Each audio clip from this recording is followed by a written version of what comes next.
तो वैसे यहाँ पर सभी ने जो शायरी करी है, पोएम करी है, शायरी करी है, वो प्यार मोहब्बत के आसपास थी या फिर जीवन के दर्शन पे थी। मेरी कुछ अलग है, उम्मीद करता हूँ आपको पसंद आएगी। तो जैसे अपन ने महाभारत सबने पढ़ी है, देखी है, ज़्यादातर ने पढ़ी तो ना होगी, देखी होगी। तो वहाँ पर अपन देखते हैं कि जैसे युद्ध शुरू होता है महाभारत का, तो जो कृष्ण भगवान होते हैं वो अर्जुन को समझाते हैं, क्योंकि अर्जुन जो होता है वो लड़ने को तैयार नहीं होता अपने परिवार वालों से, तो उसको समझाते हैं, उसको गीता ज्ञान देते हैं, तो वो जैसे तैसे करके रेडी होता है। लेकिन फिर बाद में युद्ध करते करते उसका सामना होता है भीष्म पितामह से।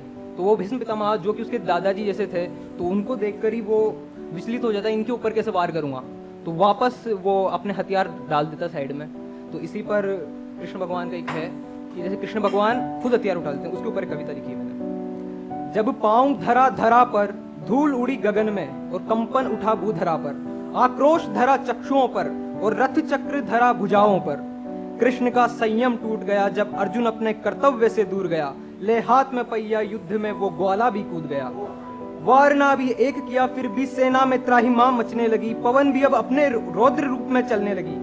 अंतर मन में ज्वाला भभक रही थी और हृदय में अग्नि धधक रही थी, आंखों से अंगारे छूट रहे थे, दांतों से दांतों को यूं कूट रहे थे, क्रोध से लाल हुआ चेहरा और जिह्वा भी यूं सूख रहे थे। देख यूं कृष्ण को कांप गए वो महारथी जो कभी भरी सभा में मूक रहे थे।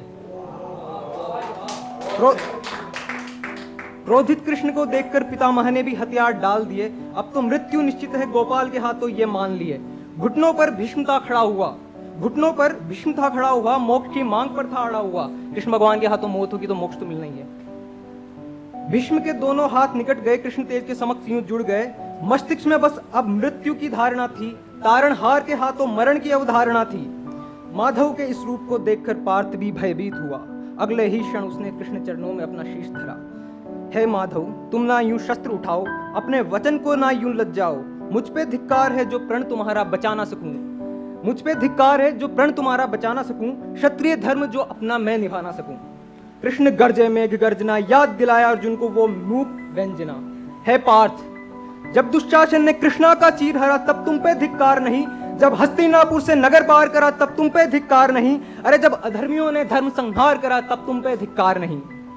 तो अब क्यों आते हो मुझे रोकने, तो अब क्यों आते हो मुझे टोकने, मैं धर्म का संगी हूं, मैं धर्म का संगी हूं, अधर्म को सह ना पाऊंगा, वचन को अपने तोड़ अब मैं भी शस्त्र उठाऊंगा।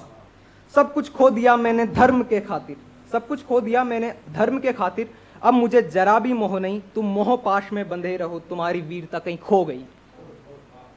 अरे तुम पितामह को देखकर यूं विचलित हो गए, तुम पितामह को देखकर यूं विचलित हो गए, यह भीष्म भी था उस सभा में जब पांडव गौरव रिक्त हो गए।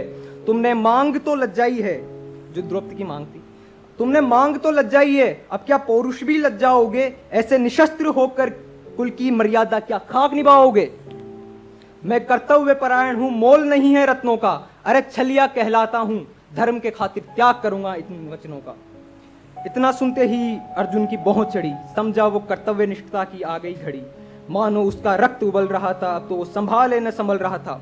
क्रोध मन में डोल उठा और कुपित हो वो बोल उठा, कहने को कुल के हैं परंतु अधर्मी सारे पापी हैं, कहने को कुल के हैं परंतु अधर्मी सारे पापी हैं, कुल वधु का सम्मान न कर सके ऐसे दुर्जन अभिशापी हैं।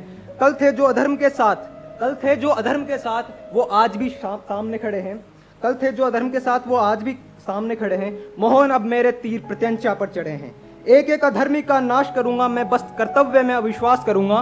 बाण मेरे गांडीव को चूम रहे हैं, जैसे मद में हाथी झूम रहे हैं। युद्ध शुरू अब हुआ है तो अंत भी होगा, सारे शत्रु जब तक ना रूक कर क्रोध मेरा अनंत ही होगा।